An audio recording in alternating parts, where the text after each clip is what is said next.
Selamat siang teman-teman sekalian. Saya buka. Assalamualaikum warahmatullahi wabarakatuh. Shalom, Om Swastiastu, Namo Buddhaya, salam kebajikan bagi kita semua.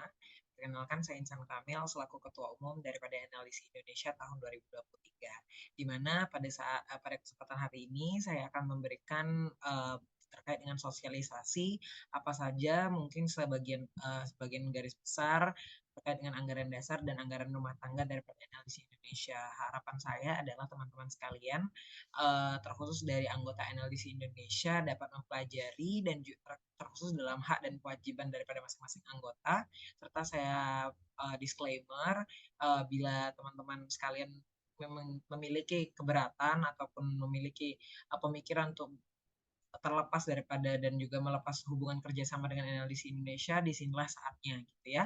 Dan juga mohon ADART yang akan disebar bersama dengan video ini juga dapat dipelajari secara seksama, dan juga besar harapan saya teman-teman anggota sekalian dapat menghadiri sidang ADART tersebut, baik langsung ketua umumnya yang hadir ataupun melalui perwakilan yang didelegasikan.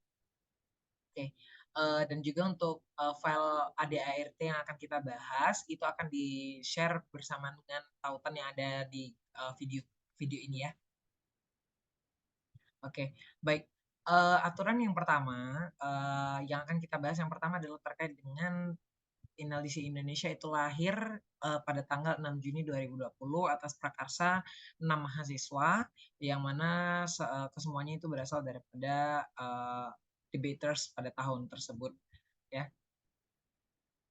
Di samping itu, NLDC Indonesia juga merupakan organisasi kemahasiswaan lintas universitas yang jadi wadah dan sarana bagi seluruh organisasi di bawah hukum Indonesia. Di samping itu juga, NLDC Indonesia ini juga bertujuan untuk membangun kerjasama serta membangun silaturahmi antara universitas dengan universitas lain dalam bidang debat hukum, serta memiliki kontribusi dan juga sinergi sebagai visi dan misinya dalam bidang yang bermanfaat bagi bangsa dan negara di bidang hukum dan juga debat hukum pada khususnya.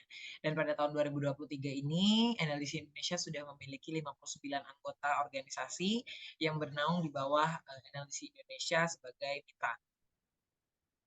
Di samping itu, inti daripada nilai NLDC Indonesia dapat kita kerucutkan menjadi visi dan misinya, yang dimana visinya adalah mewujudkan NLDC Indonesia sebagai suatu wadah bagi organisasi debat hukum tingkat perguruan tinggi khususnya di seluruh Indonesia untuk saling bersinergi, bersilaturahmi, serta dapat memberikan kontribusi nyata di bidang hukum bagi masyarakat, bangsa, dan juga negara. Di samping itu, dalam mencapai visi kita memiliki 3 misi ataupun 3 cara untuk mencapai visi tersebut. Yang pertama adalah NLDC akan mendukung dan menyelenggarakan kegiatan secara penuh di bidang debat hukum di seluruh Indonesia. Dan yang kedua adalah kita akan menampung aspirasi daripada organisasi debat hukum tingkat perguruan tinggi di Indonesia demi kemajuan bersama. Dalam hal ini, misi ini akan diimplementasikan dalam bentuk pendapat dan juga pendapat yang akan di-deliver pada saat rapat-rapat yang akan diadakan bersamaan dengan anggota NLDC Indonesia, seperti rapat anggota triwulan, rapat triwulan ataupun rapat sidang ADART ini. Seperti contoh. Di samping itu, misi yang terakhir adalah kita akan berkomitmen tinggi terhadap isu penegakan hukum di seluruh Indonesia.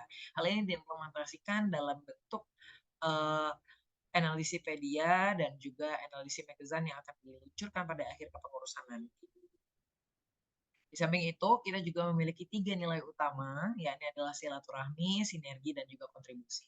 Ini juga telah terdeskriptifkan dalam bentuk kegiatan dan juga apa yang telah dilaksanakan oleh NLDC Indonesia ini melalui representasi daripada pengurus yang berasal daripada anggota NLDC Indonesia itu sendiri.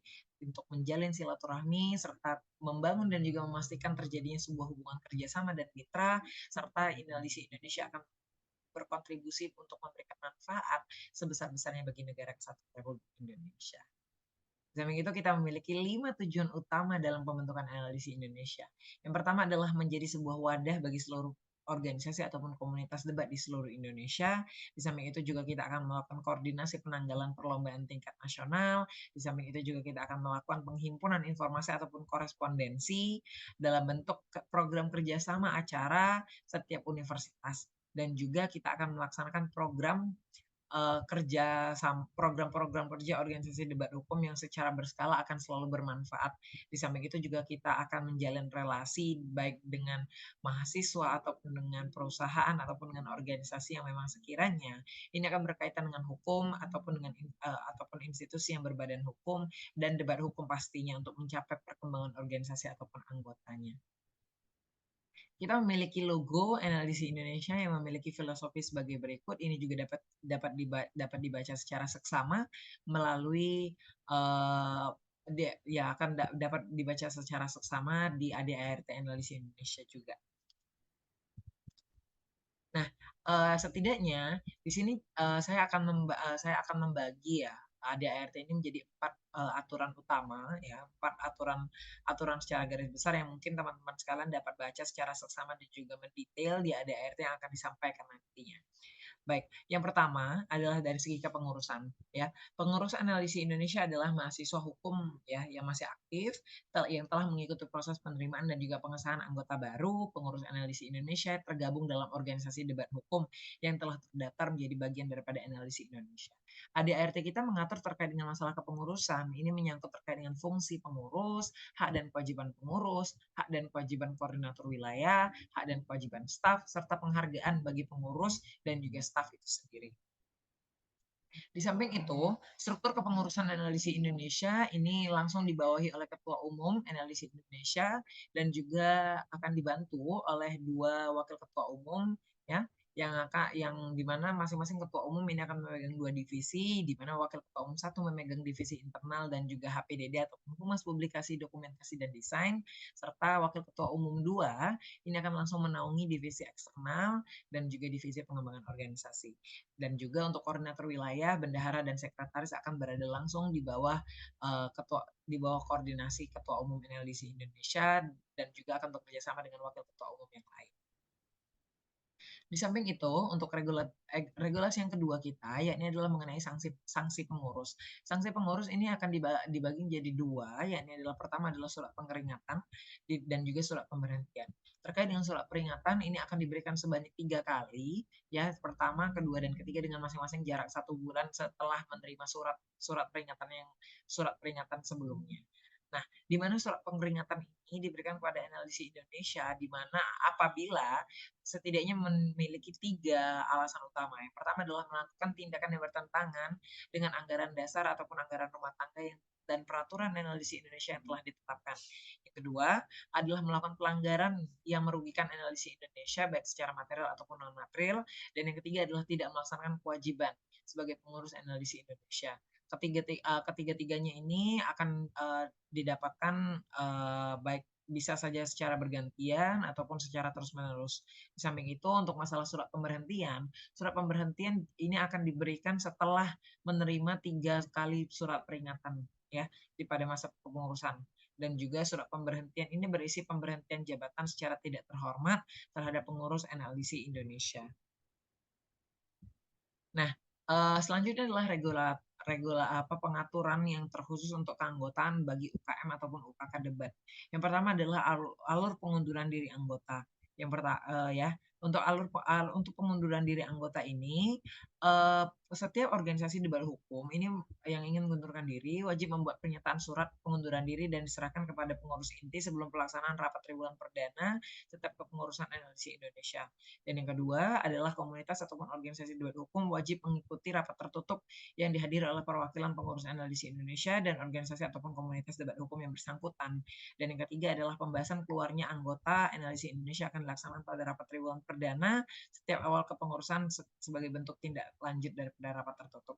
Namun ketika teman-teman sekalian memiliki pendapat untuk mengundurkan diri dalam bentuk diskresi, saya harap karena ini mungkin akan terjadi yang namanya perubahan, teman-teman sekalian juga dapat memberikan suaranya bila ingin mengubah bagaimana aturan-aturan terkait dengan keanggotaan NLDC Indonesia itu sendiri.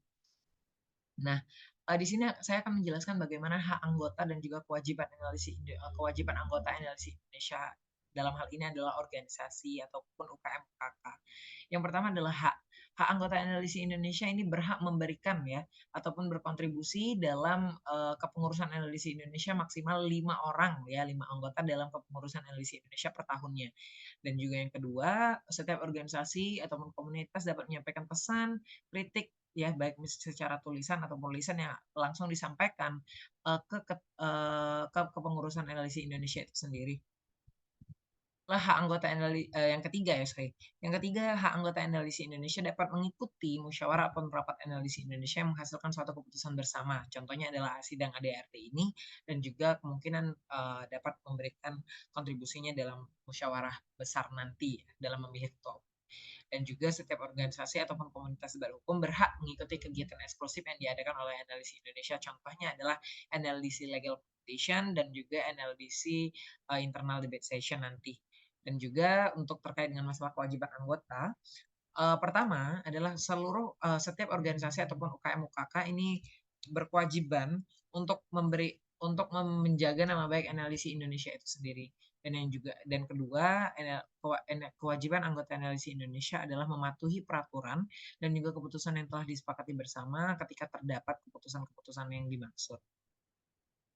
Nah, kita memiliki dalam mencapai